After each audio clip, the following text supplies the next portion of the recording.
Hello from the BJ's parking lot. I'm about to go grocery shopping. Got to pick up more eggs. Got to pick up more bacon. I need to pick up some paper towels. And my husband's out of grass-fed milk. And then I need to go home. Oh, and eggs. So eggs and bacon are the mainstays right now. And beef. But I've got a lot of beef at home. So we're not getting any beef right now. I'm going to give you some updates. Welcome to World Carnivore Month. How are you doing? Good? Wonderful. So I started creatine when I began lifting again, and I'm starting to feel the effects of one of the best things ever. When I take creatine, I started experiencing better insulin sensitivity, and just the past few days I've noticed this. Now, this also could be hormonal. It could be because I'm consistently lifting again. I don't know, but I'm going to keep an eye on it and make changes as needed. I also feel like my muscles have filled out quite a bit. That's something that creatine will do. Once you take it, it'll actually pull moisture, like water into the muscle, so you fill out more, so you feel more, you got that, you want to flex all the time. So that's great. Like I said, I am on the third week of my new lifting routine. It is a 5-day split. You've got 2 leg days, and the rest of the days are upper body. I also added for January 100 squats a day.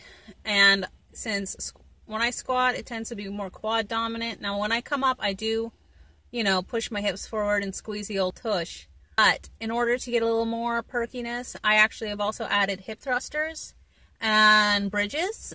So I also do 50 of those. So my legs are nice and warm. I've been doing them at the beginning of my workouts.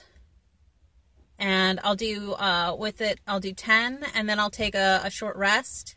Then I'll do another 10, short rest. And that seems to really get blood flowing into my muscles, activates everything. So when I actually do my workout, I'm getting some work done. I've actually lifted heavier this week than last week too. Every 2 weeks, I reevaluate what I'm doing before my workout, and I make sure I add on a little bit of weight. Even if it's just for that first or second set, I want to make sure I have progression. Because in the past, one of my issues is I don't push myself.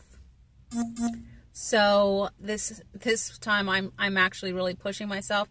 I have the equipment to do it. Like I have heavier weights. I have all the dumbbells. I have a barbell if I need to really go hard. I have a squat rack. I have a bench. I have everything I need. So there's no excuses for me not to push myself this time. I'm not doing any cardio really, except for walking. I don't know if this is a good idea or a bad idea. Nothing's chasing me, so I don't feel the need for cardio. I need to get back into my yoga because I need to start stretching this stuff out. I do stretch very thoroughly after my workouts, but I have noticed my flexibility is reducing.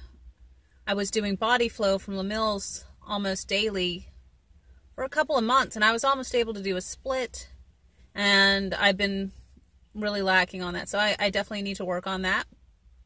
Alright, so I have updated you on the old blood sugar, the new routine, the fact that I gotta go grocery shopping, and hair's growing. I know, it's really getting long. Like, for a long time, this didn't grow, and I've been shocked at how fast it's growing. I'm gonna go in for another trim, probably end of February, beginning of March. Gonna go get a bod pod soon and another BMR test, make sure everything's good.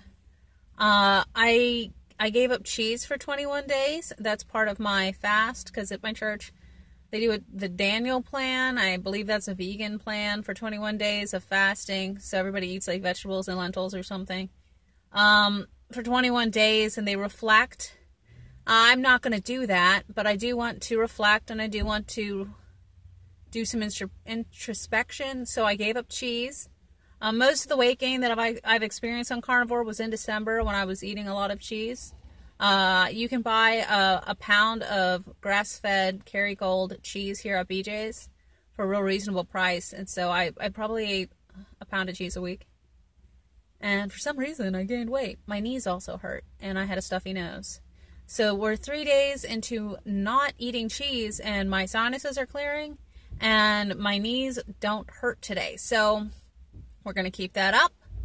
I've been doing my Bible study in the morning. You don't have to be religious to do introspection. You could follow any kind of personal development, journaling.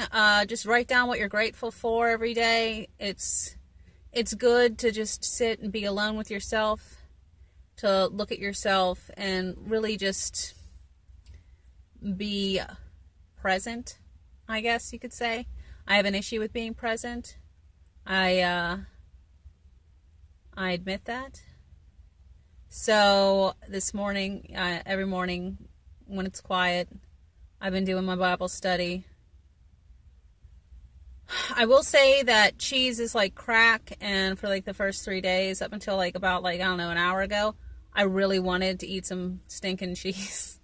But that's good.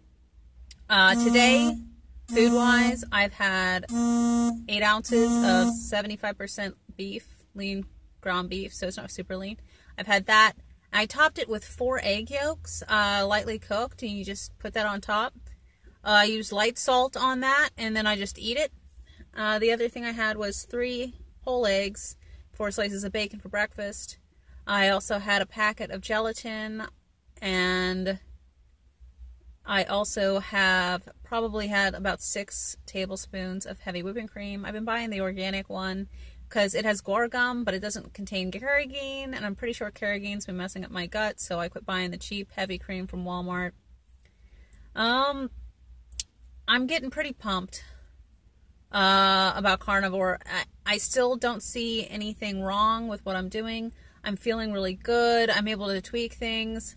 Skin's clear, nails are growing, hair's growing. I have energy. Sleeping really well. I'm really working on my sleep hygiene. Break's going to be over soon, so I'm waking up at 4 again. I may have woken up around 4:30, but I had been waking up around 5, 6 o'clock. So we're getting back into a routine. Still intermittent fasting. I eat when I wake up, and then I eat after my workout. I've been doing great. I hope you're doing great. Like, happy World Carnivore Month. I really think 2019 is going to be the year of the carnivore. I think people are going to become more conscious about the need for grass-fed and pastured animals, and to really be conscious that we can't save the world eating lentils and by monocrops and all that kind of agriculture. We actually need to restore our topsoil through ruminants, and we need to restore our health through ruminants. And so I, for one, pledge to eat a lot of beef, as much grass-fed as I can, and to get animals that have been humanely raised and slaughtered. So that's my goal for this year, is to continue weightlifting and to eat more humanely raised animals that are better for the environment. And I'd like to hear what your ideas for the year are and what you're going to do about it. If you have any questions, I'm happy to try and answer them, or I'll direct you to a source that might have the answers. I do delete trolls. I only engage in actual conversation with people who want to actually converse. So if you're going to post something like that I'm like a murderer or something, that's not very productive. You have to remember that I was a vegan at one point, and I was a vegetarian, so I do know the ethical reasons behind veganism. I understand where you're coming from, but I also know that I can eat ethically as a carnivore by making conscious decision to buy better meats, eggs, and sustainable foods. So I just want to preface, or I want to say that. I can't really preface at the end of the video, right? But a lot of people are getting fired up, which is good.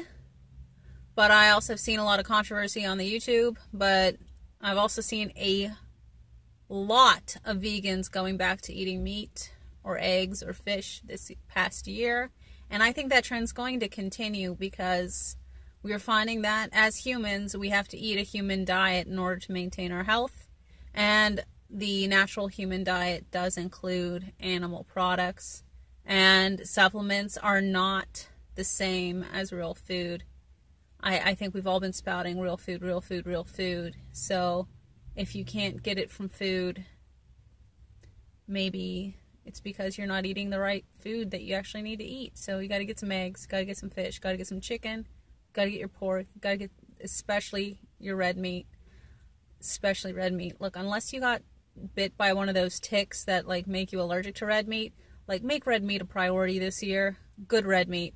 Get the redder, the better. All right? Got to get that carnitine, B12, the iron. We need to we need to get healthy because the statistics are horrendous for obesity and diabetes and thyroid issues, and it's pretty crazy. So now I'm rambling, so I'm going to cut it now. Get healthy, eat red meat, exercise, lift some weights, drink some water. We're going to be good. So I got to go get my bacon and eggs on, and I'll talk to you in a couple of days.